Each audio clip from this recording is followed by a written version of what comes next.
ঝিনাইদহ এনসিপির মুখ্য সংগঠক নাসির উদ্দিন পাটোয়ারির উপর ডিম নিক্ষেপ ও হামলার ঘটনা ঘটেছে।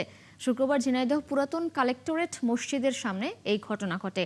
প্রত্যক্ষদর্শীরা জানান, জুম্মার নামাজ শেষে মসজিদ থেকে বের হবার পর ইসলামী বিশ্ববিদ্যালয় ছাত্রদলের আহ্বায়ক শাহেদ আহমেদ নাসির উদ্দিন পাটোয়ারির সাথে কথা বলার এক পর্যায়ে পেছন দিকে থেকে কিছু যুবক ডিম নিক্ষেপ করে হামলা চালায়। এতে এনসিপির কয়েকজন স্থানীয় যুবক আহত হয়। এই বিষয়ে সদর থানার ভারপ্রাপ্ত কর্মকর্তা আসাদুজ্জামান জানান, আহতদের পক্ষ থেকে এই ঘটনায় মামলার প্রস্তুতি চলছে।